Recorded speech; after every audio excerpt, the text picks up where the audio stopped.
3월이 되더니 날씨가 많이 우리를 기분 좋게 해주는 것 같아요. 어제 오늘은 아주 날씨가 좋아서 마치 봄이 온 듯한 그런 좋은 날씨 속에서 오늘 이렇게 함께 만나 뵙게 되고 같이 기쁨으로 하나님을 예배하게 돼서 정말로 감사드리며 기쁘게 생각합니다. 여러분들 모두에게 이 새 봄의 소식과 함께 기쁨이 그리고 평강이 넘치시기를 바라겠습니다. 기도하시고 하나님의 말씀 나누겠습니다. 우리를 도우시는 고마우신 주님, 오늘도 주 앞에 나와서 예배하며 말씀 듣사오니 주께서 우리의 마음을 열어주시옵고 주의 말씀이 우리의 마음속에서 살아 역사하는 시간이 되게 도와주시옵소서. 말씀에 잇대어 살아가는 우리 모두가 되기를 간절히 바라며 전하는 이나 듣는 이 모두 겸손히 주의 말씀 앞에 무릎 꿇는 은혜의 시간이 되게 도와주시옵소서. 우리 구 예수님의 이름으로 감사하며 기도하옵나이다. 아멘. 좋은 찬양해 주신 분이야 찬양대로 좋은 봉헌 찬양해 주신 중고등부의 진심으로 감사 말씀드리겠습니다.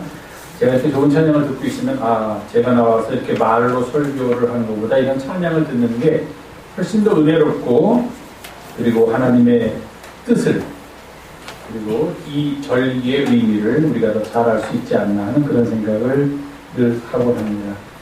오늘은 제가 뒤에서 우리 중고등부 학생들이 부를 때 좀 도와줬죠. 중간에 나와서 왜 제가 뒤에서 부르는지 눈치채셨는지 모르겠어요. 제가 좀 제 원래 소리보다 조금 바꿔서 냈는데 혹시 눈치를 채신 분도 있고 그냥 누군가 다른 사람이 불렀나 보다 하시는 분이 있을 텐데 우리 중고등부가 그래도 인원이 많지는 않은데 이렇게 봉헌송도 준비해주고 또 이렇게 찬양도 해주고 그래서 얼마나 제가 감사하고 늘 고맙게 생각하고 있는지 모릅니다. 오늘도 좋은 봉헌송 주셔서 감사드립니다.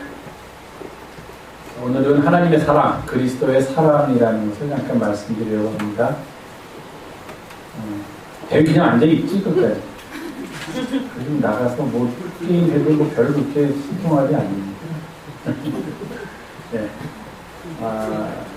사람이 죄를 지면은 어떻게 돼요? 우리나라에서 또는 어느 나라는 죄를 지면은 벌 받아야 돼. 아주 정확한 위치입니다. 그러니까 거꾸로 얘기를 하겠습니다. 어떤 사람이 벌을 받으면 사람들은 뭐라고 생각합니까? 저 사람은 죄를 졌다. 죄를 지면 벌을 받는다는 게 당연하겠다고 여기기 때문에 어떤 사람이 벌을 받으면 저 사람은 우리는 잘 모르지만 무엇인가 잘못을 했구나 하고 우리가 생각하게 된다 하는 겁니다. 물론 무고한 사람도 있어요. 괜히 잘못해가지고 수사를 잘못해가지고 또는 증거를 잘못 찾아가지고 엉뚱한 사람이 억울하게 옥살이를 하다가 10년 만에 그것이 밝혀져서 나오게 됐다 하는 그런 기사도 가끔 보기는 하지만 대부분의 경우에는 어떤 사람이 벌을 받으면 사람들은 어떻게 생각하냐? 저 사람이 무엇인가 잘못을 했구나, 죄를 졌구나라고 생각을 합니다.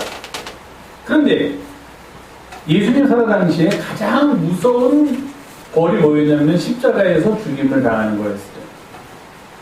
어떤 사람이 십자가에 달려서 죽는다. 물론 예수님이 처음으로 십자가에서 죽으신 거 아닙니다. 그전에도 십자가에 달려 죽은 사람들이 있었고 우리가 성경을 봐도 알지만 예수님도 혼자서 십자가에 달려 돌아가신 것이 아니라 그 왼편과 오른편에 또 다른 사람들이 두 사람이 양쪽에서 예수님과 같이 십자가에 매달려 죽임을 당했습니다.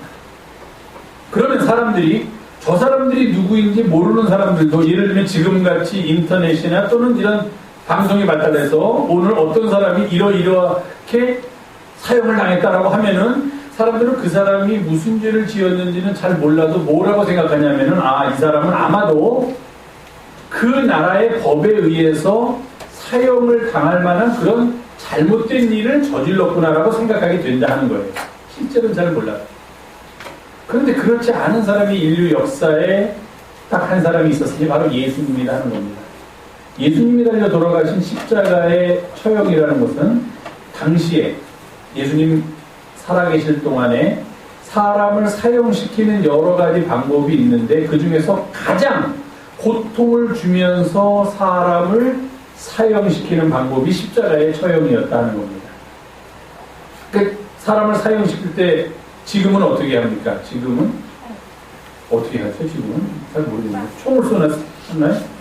뭐 예를 들면은 총을 쏘는데 총은 잘 안 쓰는 것 같아요. 총을 안 쓰고 이렇게 가끔 영화 같은 경우는 단두대라고 그래서 아시겠지만 이렇게 사람 안 보이게 죄를 지은 사람을 이렇게 씌워가지고서 목에다가 줄을 걸고서 이렇게 어디에 앉게 한 다음에 그 밑에 있는 마루나 이런 판이 뚝 열리면서 빠집니다. 그러면서 그 밑으로 그 앉아있던 의자가 뚝 떨어지면서 사람이 이제 목이 이렇게 매달리게 되죠. 그러면 질식을 하게 되죠. 숨을 못 쉬니 목을 조이면은 목으로 공기가 들어가야지만 사람이 살 수가 있는데 공기가 안 들어가니까 이 사람이 거기서 죽는 그런 것을 많이 사형의 한 가지 방법으로 취하기도 하고 또는 비록 이 사람이 잘못을 해서 사형을 처하지만 고통을 너무 길게 주지는 말자. 왜냐면 이렇게 질식하면 굉장히 고통스럽게 그래도 매달려서 살려고 막 사람이 애쓰면은 적어도 뭐 한 1, 2분 정도는 고통스럽게 하다가 이제 생명을 잃게 되니까 그것도 아무리 사역을 한다고 해도 좀 인도주의적인 차원에서는 좀 잘못된 것 같으니까 죽이더라도 어쩔 없이 죽이자 그래가지고 요즘 이제 미국 같은 데서는 이렇게 주사를 넣지요. 약물 주사를 눕혀놓고서 약물 주사를 놓으면은 이 사람은 그냥 주사를 맞으면서 언제 그게 무슨 작용을 하는지는 잘 모르겠는데 언제 자기가 죽는지 그런 고통도 없이 그냥 사형이 집행되는 그런 경우도 있다고 합니다. 그런데 예수님께서 달려 돌아가신 십자가는 그렇게 쉽게 사람을 죽이는 게 아니고 가장 고통스럽게 그 고통을 가장 길게 느끼게 하면서 죽이는 처형이 바로 십자가에서 죽게 하는 거다. 그러니까 십자가에서 죽었을 때 만약에 요즘 말로 해서 부검의가 가서 이 사람이 왜 죽었는지 사의를 조사하면은 아마 뭐 제가 생각하기에는 우선 과다출혈과 탈진과 뭐 그런 이유들이 나오지 그 외에 다른 뭐 심장의 정지가 빨리 돼 있다든지 그런 것으로서 사의는 나오지 않을 거라고 생각해요. 3일이고 4일이고 그 산꼭대기 십자가에 매달려서 숨이 자기는 죽고 싶은데 너무 고통스러워서 죄인은 죽지도 못하고 자기가 매달려 있으니까 자기가 스스로의 목숨을 끊을 수가 없으니까 죽지도 못하고 피는 피대로 흘리고 고통은 고통대로 느끼고 심지어는 날아다니는 날짐승까지 와서 그 사람의 몸을 해하고 이런 온갖 고통 속에서 한 3, 4일을 거쳐서 고통을 받으면서 그 다음에 할 수 없이 온 몸의 기력이 다해서 죽게 되는 처형이 십자가의 처형이니까 당시에 만일 어떤 사람이 십자가에서 죽임을 당했다 그러면 사람들은 뭐라고 생각하냐면 그 사람은 굉장히 큰 잘못을 저질렀구나, 굉장히 큰 죄를 범했구나라고 생각을 하게 된다 하는 겁니다. 예수님이 십자가에 달리신 것도 사람들은 그렇게 생각했는데 그러나 성경은 우리들에게 정반대의 사실을 말하고 있다는 거예요. 그게 뭐냐면 예수님이 그렇게 아주 고통스러운 십자가의 처형을 당하신 것은 예수님이 죄가 있는 분이라서가 아니라 예수님이 무슨 잘못을 해서가 아니라 거꾸로 하나님께서 우리를 얼마나 사랑하셨는지 그리스도가 우리를 얼마나 사랑했는지를 보여주는 사랑의 표본이다. 그렇게 성경은 말해주고 있다는 겁니다. 세상이 보는 것과 우리 그리스도인들이 보는 것은 이렇게 큰 차이가 있다는 거예요. 세상 사람들은 다 그 당시 성경을 보면은 손가락질하면서 저 살아있을 때 자기가 하나님의 아들이라고 떠들더니 뭐 하나님의 아들이 저렇게 맥없이 죽어갈 수 있느냐? 네가 정말 하나님의 아들이면 한번 그 십자가에서 내려와 봐라. 그래서 너의 능력을 보여줘라. 그러면 우리가 너를 믿고 따르겠다. 이렇게 아우성치면서 예수님을 조롱했지만 예수님은 그 십자가에서의 죽음을 끝까지 받아들이셨다는 것입니다.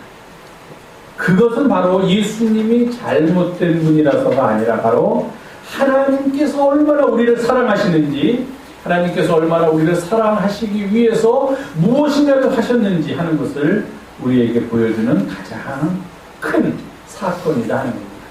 그러니까 The love of God, 하나님의 사랑, 그리스도의 사랑은 바로 그리스도께서 걸어가셨던 고난의 길, 그리스도께서 달리셨던 십자가의 길에서 나타난다는 겁니다.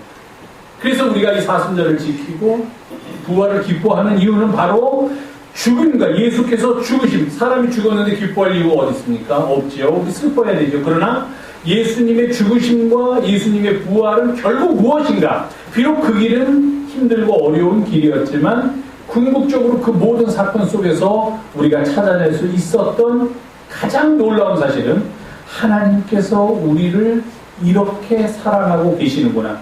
그리스도의 사랑이 이렇게 자신의 몸을 우리를 위해서 내어 주기까지 그렇게 놀랍고 크게 우리 가운데 임했구나 하는 것을 알게 된다는 것입니다. 십자가는 고난이지만 그러나 십자가를 통해서 우리 그리스도인들은 바로 The love of God, 하나님의 사랑을 발견하게 되고 사랑 속에서 감사하고 그래서 부활의 기쁨으로 다시 살아나는 기쁨을 얻게 된다는 것입니다. 바로 이 하나님의 사랑이 우리를 붙들어줍니다. 우리에게 날마다 힘을 주고 우리의 가는 길을 인도해 줍니다. 사랑에 힘입어서 살아가는 우리 영성교회 아동부 여러분들 되기를 부탁드리겠습니다. 계속